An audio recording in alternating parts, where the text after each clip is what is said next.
Welcome to the Sourcing Industry Landscape podcast, hosted by Don Tura, CEO and President of Sig. Well, folks, welcome back to the podcast series. In the studio today, I have Martin Rand. Now, Martin is the CEO and co-founder of Pactum, and I can't wait to get into what the company is. But first, let me introduce you to Martin. Now, Martin's previous experience includes serving as a product manager at Skype and as a commercial lead for Europe for the Climate Corporation, which was owned by Monsanto, where he gained firsthand experience in successfully conducting complex negotiations with culturally and geographically diverse teams. Now, prior to co-founding Pactum, Martin co-founded and served as CEO of another startup, Vital Fields, which is an online form management system that was acquired by Monsanto. He holds an MA in IT management and has studied advanced negotiations at Harvard University. So, Martin, welcome to the studio. Good to be here. Thanks for inviting me, Don. Yeah, I'm excited to get to know you. But before we get started, we're going to take a quick break for a word from our sponsor. And when we return, we're going to hear from Martin Rand. What is Sig University? We are an inclusive, internationally recognized university whose mission is to advance the procurement profession while enabling students to transform their careers through our world-class certifications. Sig University offers industry-recognized certifications programs, each offering a unique set of competencies and skills that sourcing and risk professionals need to be successful. The programs provide advanced training in subjects like strategic sourcing, supplier management, third-party risk management, intelligent automation, and more. Sig University is committed to academic excellence, which is why our students are trained alongside an international cohort, engage in discussion forums, and learn from senior practitioner faculty who leverage their deep industry experience with real-world case studies. Why Sig University? It was created originally at the request of Sig members. We knew there was a lot of training out there, but nothing designed around the ever-evolving skills and competencies that the modern sourcing and risk professional needs. The program was created through collaborating with dozens of industry experts to create a curriculum that is bold, fresh, and applicable to this day and age. If you're looking to advance your knowledge and your career, join us at Sig University. So, Martin, you are here as a Spend Matters Future 5. And folks, if you know anything about sourcing, when Spend Matters says pay attention to a company, they mean pay attention to a company, that they're somebody that is going to be taking the world by storm. So, Martin, can you tell me a little bit about you and your journey and then about Pactum? Yeah, sure. So as said, I used to be a product manager in Skype, and then I set up my first startup and ended up selling it to Monsanto. And as a result, I was negotiating on behalf of Monsanto's Climate Corporation. And I just fell in love with negotiations. I saw, and there were some painful experiences where I saw, hey, I'm not a great negotiator. The other side is not a great negotiator. And how much value is the world leaving on the table with such negotiations? So I thought, hey, maybe technology could help here. So we put the company together with Christian and Casper. Casper was voted Forbes 30 under 30 for his e-residency initiative. And Christian, our other co-founder, has a PhD in AI and machine learning. Wow. And we thought, all right, let's create a system that can actually negotiate. And turns out it was a great idea. Our first customer was Walmart, and customers like Walmart have tens of thousands of vendors to take care of, that it's simply humanly not possible to spend so much effort as people spend on strategic vendors. So the system handles the rest. It reaches out to suppliers, negotiates, and tries to create value for both sides. Okay, so your first customer was Walmart. That I The don't world's think no largest other startup company has by ever revenue. said that. So how on earth did you convince Walmart when you were just a startup? Yeah, so I'm from Estonia, and Estonia is known for startups. We have the most unicorns per capita, and there was another Estonian startup who was a supplier to Walmart, and they actually organized an event where Walmart execs were there also, and we went and presented, and it immediately clicked. Wow. And from there on, we're working with companies with more than $5 billion of revenue. So that's our focus, large enterprise customers. We're working with customers such as Wesco and Maersk, the world's largest shipper. Those are some of the names I can name, but we're also working with one of the largest banks in the US, a Fortune 30 electronics manufacturer, one of the largest consumer goods companies in the world. So we have very, very large customers that are benefiting from this technology. So it's autonomous negotiations is how the company is known for. But tell me, so as a Future 5, tell me, what does that mean to you as an early stage company still? It's actually very humbling for a very special reason.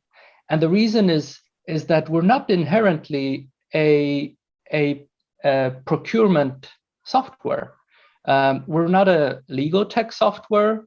We're not a fintech software. We're a negotiation automation software. So we've actually this autonomous negotiations is we've created a new category of automation with autonomous negotiations. And of course, our closest partners are usually in procurement teams, because that's where most negotiations happen. But yeah, this nomination is especially honoring to us, because we're traditionally not a procurement company. Yeah, Spend Matters at any one time is looking at and looking into over 200 companies. And so when you really rise to the top and stand out as someone that we should pay attention to, I mean, it got our attention. So we're thrilled to get to know you. And I know the SIG members are going to be thrilled to hear about you. But if you could just say in 2 sentences, what sets you apart? Because other companies claim to do negotiations. Yeah, so we I hope it's not too arrogant to say that we have created a totally new level of enterprise software. So far, software has been facilitating transactions or facilitating processes, helping with those processes. We conduct these negotiations autonomously. So we went from facilitating to conducting, and that's something completely new, because now people can focus on defining the strategy, and the machines actually execute and find the way how to reach the destination. So yeah, just as with autonomous cars, we call them autonomous, not automatic. A car is already automatic. Mm-hmm. The same way enterprise software is automatic, but if it's autonomous, that means the system determines that it will reach out to that vendor. It will use this data. It will try to reach this goal. It will try to unlock so much value for the vendor, so much value for the enterprise. It will generate the contract, get it signed, and upload the data in corporate ERP or spend management systems. So yeah, that's the main difference. into the procure to pay and source to pay systems then? Or are you a standalone platform, or do you have full integration? We don't have an ambition to become a platform like that. So we integrate. We have the luxury of focus. We only focus on getting a better deal in those negotiations, and we will. And because we're working with those large enterprises, we also have a luxury of then integrating with whatever is already there, and whichever platform they're using, we're happy to integrate with. Wow. So you're sort of new into thinking of yourself in the procurement world, but I certainly see where you firmly fit in our world. So as you get to know people in procurement, what trends are you starting to see, and what do you sort of predict for 2022 and beyond? So I don't know where this pandemic will take us. And we're certainly looking at the stock market. We're certainly seeing a lot of volatility right now. So of course we see rampant inflation. So I see that those will be the future trends. More and more procurement professionals will focus on how to now achieve their goals in such an environment, and dealing with inflation is sort of in some senses a forgotten art, because it hasn't been around for quite a while. And what I truly hope is that now these recent strives towards ESG are not forgotten, and those trends will continue and will not change. So do you work in ESG goals into the negotiation platform itself? So if I'm striving to improve my ESG, can I build that into the tool itself? So I negotiate to have carbon offsets, reduce the carbon footprint, reduce my scope 1, scope 2 emissions, scope 2, scope 3. Can we do all that through the platform as well? Yes, and even more on very different levels. So you mentioned greenhouse gases, and yes, I think where this technology is developing right now that helps procurement organizations is towards carbon offset marketplaces, and also solutions to identify hotspots of greenhouse gases. And greenhouse gases is not only CO2, also methane should be paid attention to, because it's 8 times more potent. So, but for us, that helps to turn greenhouse gas emissions and offsets into a tradable term in negotiations.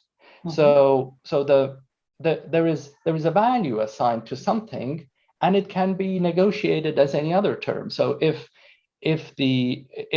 one part of the supply chain cannot reduce its greenhouse gases, but the corporate goal is to reduce them, then they simply have to find a way to offset them in those marketplaces, and we deal with that and help facilitate that. The other example is the S part of ESG, the social part.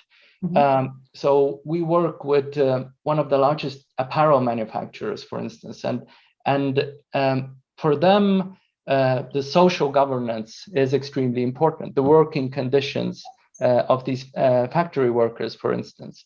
And the way it is being addressed right now is that there is a certain level of standard, the ESG standards, which they define. What we are looking, the value we are looking to bring there is that we will sort of de-standardize that. So if there is a plant in Vietnam and the plant owner thinks that, okay, I will invest this amount of money into improving my workers' well-being, how will that impact me? And so if we also put that, if we make that dynamic, we make that as a tradable item as well, they will receive immediate value for improving the well-being of their workers. So that's also associated to negotiations. Negotiations are ubiquitous. Everything is associated to negotiation, every bit of value creation. That's why it's so exciting for us. No, I think it's brilliant. And I'm so glad that you built the ESG, because that's one of the top of mind, conversations that we have with all of our members these days is, how are we going to attain our ESG goals? And the other one is that we have a talent shortage. And so negotiations can take so long and so much manpower that if we could truly have autonomous negotiations like you're talking about, I mean, it's a game changer for most organizations, and it frees up so much, headspace and time from these FTEs. Yep. So I love that. And I would also like to add that we, because of our technology, not a single category manager has lost their job, because procurement teams have been stretched so thin that if we provide the ability to now more actively manage 80% of the vendors, they need to provide the strategy for that. So they go to a higher level of telling the machine, we help them put their thoughts into machine code, what the machine should achieve, and the goal really for us is to leave strategy for people, and the execution will be done by machines and the implementation of that strategy. Yeah. So we also have a big issue with tail spend, and it's not sexy, it's low dollar value, but it's critical that we address tail. Are people using this autonomous negotiation to address tail spend and to help manage it? Yeah. So what we see, that's actually what we usually start from, because that's the obvious thing where an automatic system can help, because a system has a number of advantages. It can negotiate parallelly. So 1,000 negotiations will take as much time as the longest negotiation out of those 1,000. It can tap into all possible data. So for instance, with Maersk, with different freight routes, there is so much data associated with those routes that it is hard for people to go through that. So and it's a huge number of those negotiations. So technology can help there, and additionally, it learns from every negotiation. Every negotiation makes every subsequent negotiation better, which is also hard to achieve with a group of people. So when you finish negotiating, just to help our listeners understand, when you finish a negotiation, you're ready to say, all right, we've done our work and we're ready to sign. Is that when the sourcing professional steps in and reviews all of the outputs, all of the wins, all of the whatever they gave up, and then push the button and say, okay, now it's ready to sign? So at some point, does a human being have to look at every single contract, or have you eliminated that as well? Usually usually people say that in the beginning, but realistically, there is no need for that, because we put in a lot of effort to determine what we call the value function. So the value function is a mathematical model which represents every possible way this negotiation could go through. And if we have done our homework, and if this value function is correctly agreed and it is tested many times, then there is no way the system will agree to anything which the procurement professional wouldn't accept. So there is actually, they quickly see that there is no need for that. Wow. I would love to see a demo. Just professionally, I would love to be able to talk to this to our members, because this is exciting. This is what we've been talking about for years, that AI was going to finally be able to go in and help us be smarter in negotiations. I never thought it was going to be autonomous. I thought it was just going to enhance, but this is groundbreaking. Yeah. And so yeah. I am so excited to get to know you and to be able to tell our members who you are. And I'm so glad we have this podcast as a result. I had no idea that you guys were this far along and that much critical thinking in your tool. Yeah. Yeah. And even further, because from those steps, we are then helping with strategic deals as well. And in strategic deals, the human should be present. They should outline the broad strokes of the deal. However, then we go into item level negotiations, for instance, because there might be, if it's retail, there might be 2,000 SKUs associated with the supplier, and those all need to be renegotiated constantly. So this is something where we augment people so they can again focus on this strategy part. So I have a question, and so I predict in the future that we're also going to have 100% transparency in our supply chain. Very much how we talk about farm to table. We know where our food has grown, by the time it reaches our table. Do you think we're going to, that this kind of tool and with AI, is this going to help us create transparency from one end of the supply chain all the way through to the consumer? Technology is certainly moving there. So because we started from such large companies, then by definition, the next companies are suppliers to this company, and the third company is a supplier to the second company. So we're already seeing that we are covering a certain distance of the supply chain, and there are certainly a lot of opportunities if the whole supply chain is covered with a similar system, because then let's take those ESG initiatives. Those are hard today to achieve because usually, the scope 1, scope 2 is easier to manage and negotiate with than the whole supply chain. So if the whole supply chain is covered by the same technology, then a strategy can penetrate itself through the supply chain, and bigger changes can be done that are very hard to do with just one-on-one negotiations.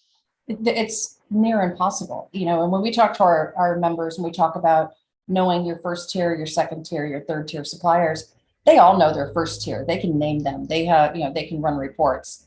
Most of them can't even name their second tier suppliers, and none of them can name their third tier. And there's so much risk when you get beyond your first tier that you've carefully vetted. They've gone through your cybersecurity checks, they've gone through all of the ESG, but you have no idea what happens with their suppliers.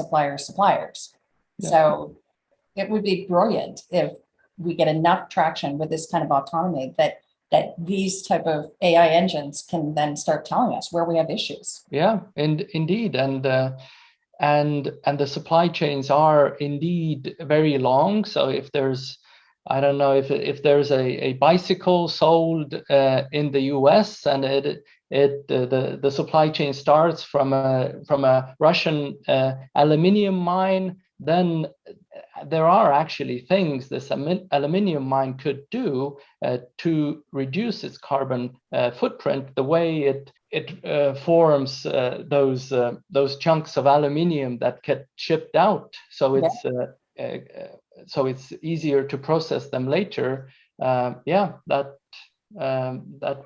is certainly an exciting future to look into. Yeah, you've got me so excited, Martin. I am so glad to have the chance to spend some time with you today. I'd love to invite you back, next year and talk about the progress that you've made. I certainly want to keep a finger on the pulse, because anyone who is a Spend Matters Future 5 is somebody that we want to pay attention to at SIG. Thanks so much. And looking forward to having a close relationship with Spend Matters. And thanks for inviting us. Well, thank you. So folks, I am talking with Martin, who's the CEO and one of the co-founders of Pactum. If you don't know, first off, if you don't know who Martin Rand is, you need to know who he is. Second, if you don't know Pactum, you need to be looking into their technology. And like I always tell you, you don't know what you don't know. So you don't know Pactum, chances are. So you need to look them up and see if they will fit in your portfolio, because I certainly see this is an incredible fit for so many of you. So Martin, thank you for your time today. And I hope to get to know you very, very well in the future. Thanks so much, Dawn. Thanks for inviting us. Thank you. Thank you for listening. Subscribe to the Sourcing Industry Landscape podcast through iTunes or your favorite podcast app. Want to nominate someone for an interview? Email us at info@sig.org.